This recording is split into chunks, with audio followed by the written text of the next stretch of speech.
Assalamualaikum warahmatullahi ta'ala wabarakatuh. Sumayin niyo po ang kapayapaan, ang biyaya at ang awa o habag ng Allah subhanahu wa ta'ala. Ito naman po si Paul Pili Ahmad Israfil, ang inyong tagapagbasa ng banal na Quran sa wikang Arabic na isinalin naman po sa wikang Tagalog o Pilipino ni na Dr. Abul Khair Istarason, Ustadz Bari Zaman Istaljaw at Muhammad M. Rodriguez, na sinuri naman po ni Dr. Muhammad Nader Ibil mula sa libro na ang mga kapaliwanagan ng Al-Quran Al-Karim sa madali nitong pagkaunawa, na nailimbag sa Jeddah, Saudi, Kingdom of Saudi Arabia ng ICDO. Dito na po tayo sa Surah Al-Muzammil, ika-73 kabanata ng banal na Quran, ang nagtalukbong ng buong katawan. Ang banal na Quran po, ito po ay ang mga kapahayagan ng Allah subhanahu wa ta'ala, ang nag-iisang tunay na Diyos na naglikha sa lahat. Ito po ay pinahayag sa huling propeta na si Propeta Muhammad sallallahu alaihi wasallam. A'udhu billahi minash shaitanir rajim. Ako'y nagpapakukup sa Allah laban sa Satanas na isinumpa. Ang Allah subhanahu wa ta'ala ay nagsabi sa Surah Al-Muzammil, Bismillahirrahmanirrahim. Sa ngalan ng Allah, ang pinakamahabagin, ang napakamaawain at ganap na mapagmahal. Ya ayyuhal muzammil, qumil layla illa qalila, nisfahu aw inqus minhu qalila aw zid alayhi warattilil Qur'ana tartila. O ikaw Muhammad sallallahu alaihi wasallam na nakatalukbong ng buong katawan, tumayo ka at magsagawa ka ng sala o pagdarasal sa gabi na wala kang ipagpapaliban maliban sa maikling bahagi lamang nito. Magsala ka ng kalahati ng gabi, o di kaya ay bawasan mo ng kaunti ang kalahating ito hanggang sa ito ay maging ikatlong bahagi, 1/3. O di kaya ay dagdagan mo ang kalahating ito hanggang sa ito ay maging 2 bahagi ng 3, o kaya 2/3. At bigkasin mo ang dakilang Quran ng marahan upang mapalitaw mo ang ganda ng bigkas ng mga titik nito at ang mga hinihintuan nitong salita habang ito ay binibigkas.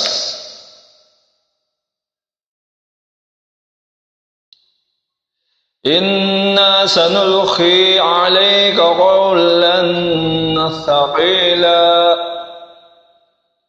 Katiyakan, ipapahayag namin sa iyo ang dakilang Quran na nagsasad ng lahat ng ipinag-uutos at ipinagbabawal at ang mga alituntunin ng batas. Inna nashi'atal layli hiya ashaddu wat'an wa aqwamu qila.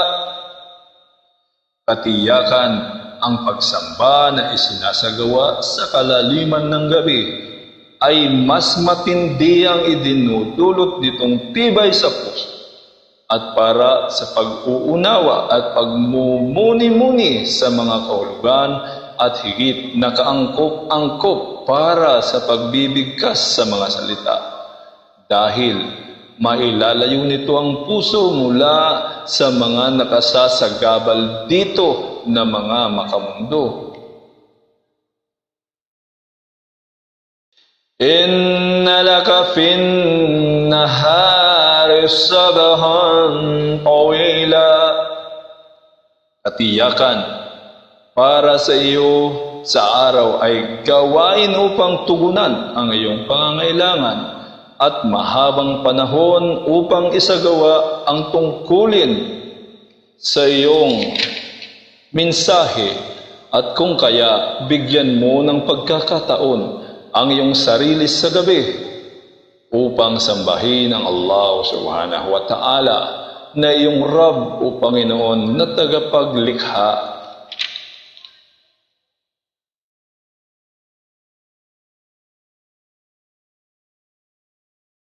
Wadhkur isma rabbika wa tabattal ilayhi tabtila. Rabbul masyriqi wal maghribi la ilaha illa huwa fattakhidhu wakila. At alalahanin mo, Muhammad sallallahu alaihi wasallam, ang pangalan ng iyong Rabb o Panginoon na tagapaglikha, at manawagan ka sa Kanya sa pamamagitan nito, at ibukod tangi mo ang kabuuan ng oras na ito sa pagtuon at sa pagsamba mo lamang sa Kanya, at ipaubaya mo ang iyong sarili sa Kanya. Siya ang Rabb, Panginoon na nagmamay-ari ng silangan at kanluran. Walang sino man ang ilah o Diyos na sinasamba o bukod tangi na may karapatan at karapat-dapat na sambahin bukod sa Kanya. Na kung kaya ipaubaya mo ang iyong sarili sa Kanya at ipasa Kanya muna at ipasa Kanya muna lamang ang lahat ng mga bagay-bagay hinggil sa iyo.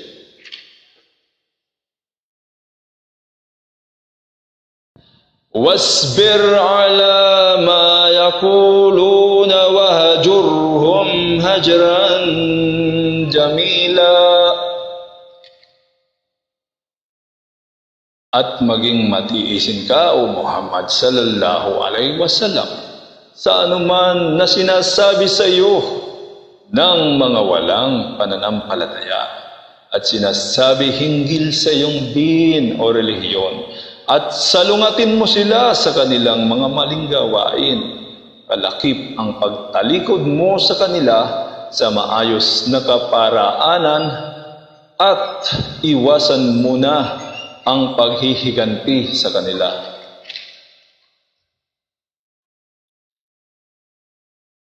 وَذَرْنِي وَالْمُكَذِّبِينَ أُولِي النَّعْمَةِ وَمَهِّلْهُمْ قَلِيلًا. At pabayaan mo na ko, Muhammad sallallahu alaihi wasallam, at sila na mga di naniniwala sa aking mga talata, na mga nagtatangan ng mararangya at maririwasang pamumuhay dito sa daigdig, at hayaan mo sila sa ganitong kalagayan, dahil sa ito ay palugit na maikling panahon lamang, bilang pag-aantala ng parusa hanggang sa dumating sa kanila ang nakatakda na naitala sa kasulatan na pagpaparusa. Inna ladayna ankalan wa jahima wa ta'aman dha gussatin wa adhaban alima. Katiyakan para sa kanila mula sa amin sa kabilang buhay ang mabigat na kadena na nakakadena sa kanila, at naglalagablab na apoy.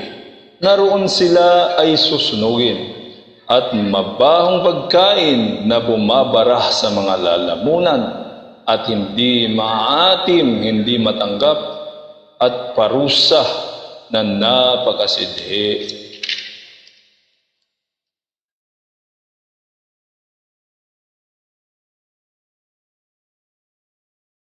يوم ترجف الأرض والجبال وكانت الجبال كثيبا مهيلا.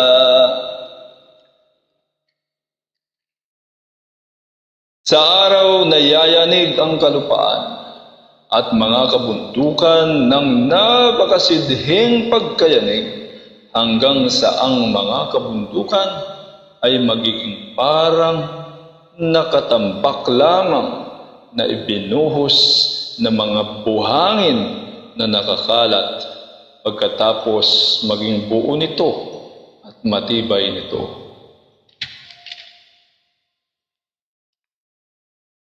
Inna arsalna ilaykum rasulan shahidan alaykum kama arsalna ila fir'auna rasula.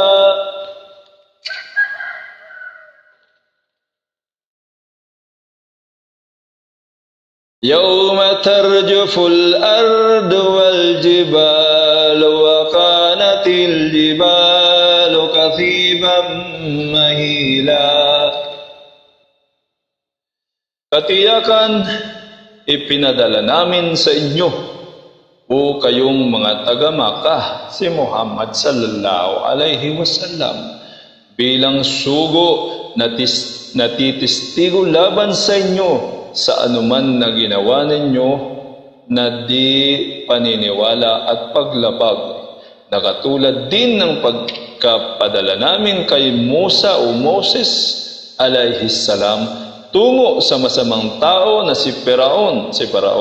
Subalit di pinaniwalaan ni Firaun si Musa at Moses alayhi salam, at hindi naniwala sa kanyang mensahe at nilabag ang kanyang utos, na kung kaya pinuksa namin sila ng matinding pagkapuksa. Nandirito sa kapahayagang ito ang babala mula sa paglabag sa sugo na si Muhammad sallallahu alaihi wasallam, upang hindi mangyari sa sino mang lumabag ang katulad ng nangyari kay Firaun at sa kanyang sambayanan.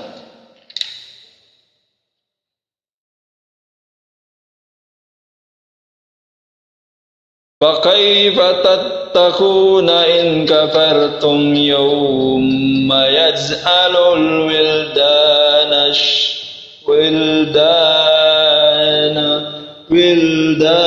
شِيبًا.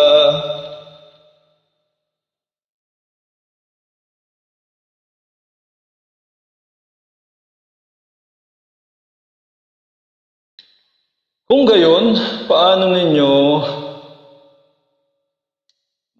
mapangangalagaan ang inyong mga sarili kung kayo ay di naniwala sa kaparusahan na mangyayari sa araw ng muling pagkabuhay, na sa tindi nito ay mamumuti ang buhok ng mga batang sanggol dahil sa kagimbal-gimbal na pangyayaring ito.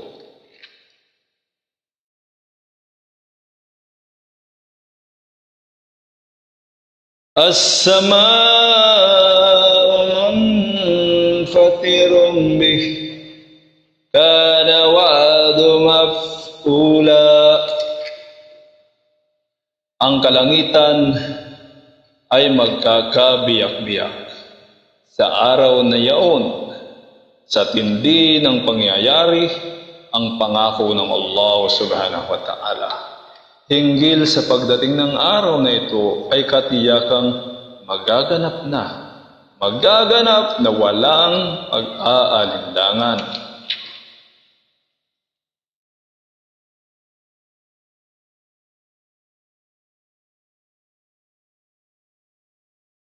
As-samaa'u munfatirun bih, kana wa'duhu maf'ula. Inna hadihi tadhkiratun فمن شاء اتخذ إلى ربه سبيلا.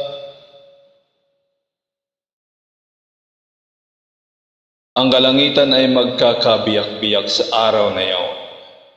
Sa tindi ng pangyayari, ang pangako ng Allah subhanahu wa ta'ala.